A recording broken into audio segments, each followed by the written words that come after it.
Our last topic for this chapter is the Doppler effect. So with the Doppler effect, you're going to have a sound source, and you have two options. It could be moving, or it may not be moving.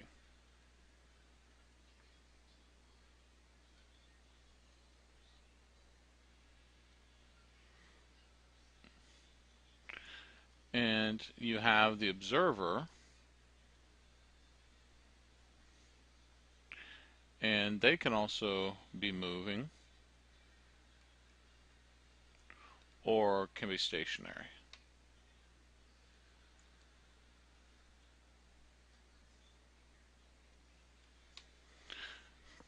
So we have to look at each of these conditions.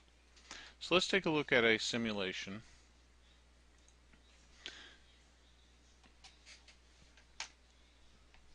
In this simulation, to start out with, we'll just look at when both are stationary. And you notice that you have these wavefronts happening at a specific interval from the sound source.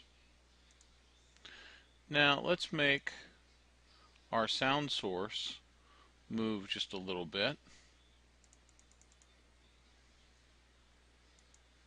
And notice that these wavefronts are coming quicker to the observer.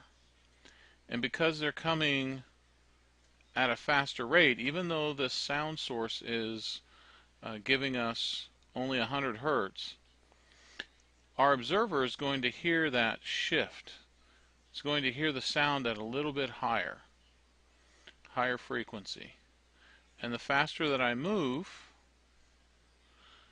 increases the frequency, the faster that the source moves. So you can see how the wave fronts are going faster and faster towards him.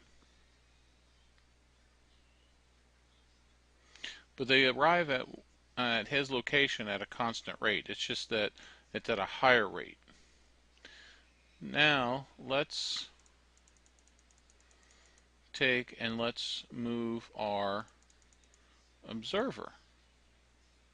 And we're going to keep the object stationary.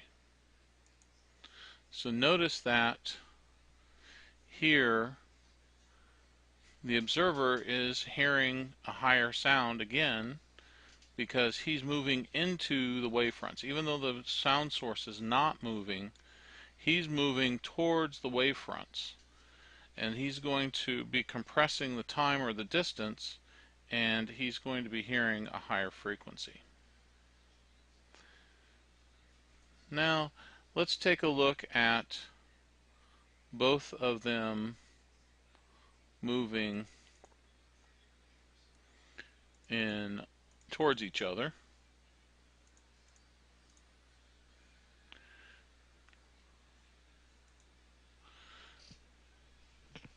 And here you see again higher frequency, but since they're both moving, it's higher than either of the other two examples, and now they pass, and now the frequency drops because the man is moving with the direction of the sound waves.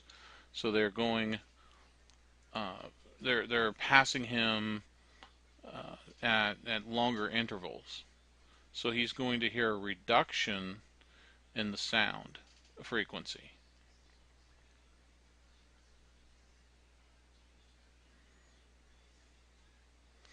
Now Doppler will also happen if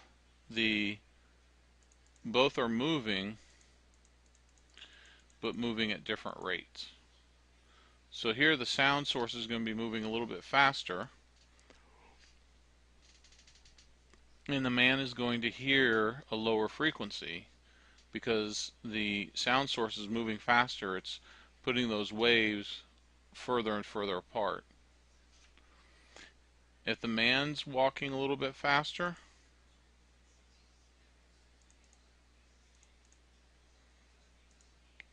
then in this case the Doppler shift is going to be into a higher frequency So Doppler has many different variations that we can look at. And the equation that helps us to find our shift, our Doppler shift, well, in the book, Giancoli has it as F prime. I try to use a subscript D for Doppler shift, and that's just equal to the source frequency, sound of the source, times the velocity of sound plus or minus the velocity of the observer over the velocity of sound minus plus the velocity of the source.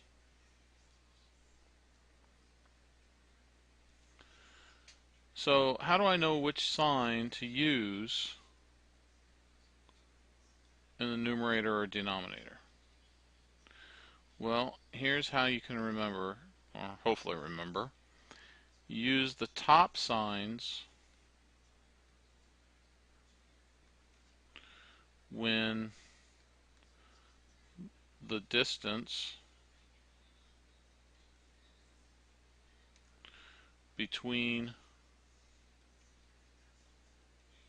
source and observer decreases. And so this would be plus on top, minus on bottom. Use the bottom signs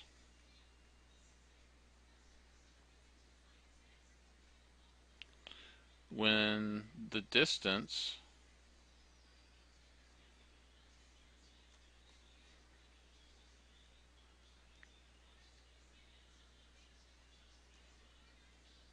between source and observer increases. So that we minus on top, plus on the bottom. This will handle all the situations that can come up with Doppler. Now, we think of Doppler as a kind of a cool effect. You hear trains go by or somebody honks their horn, they pass you, you hear Doppler. But can it be used for anything useful? And the answer is yes.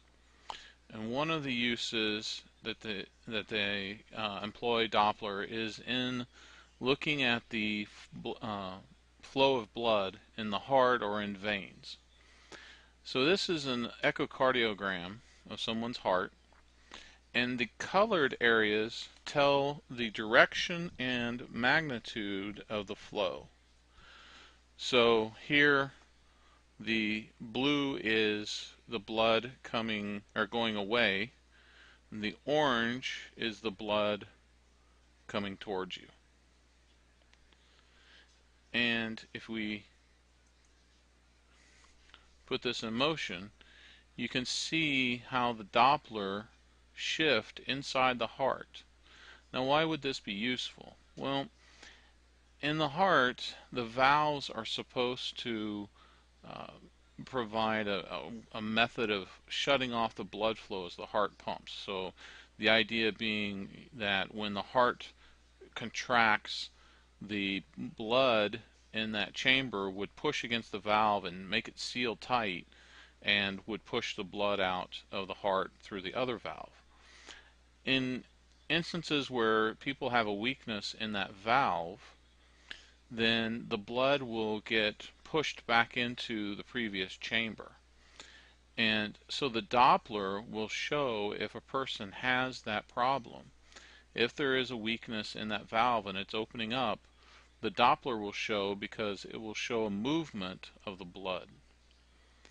So this is a way of using Doppler for medical reasons to be able to diagnose problems with persons' hearts. They use it for veins also to see if there's any kind of calcification or some type of obstruction in the blood vessel. You can actually see turbulence based on the Doppler.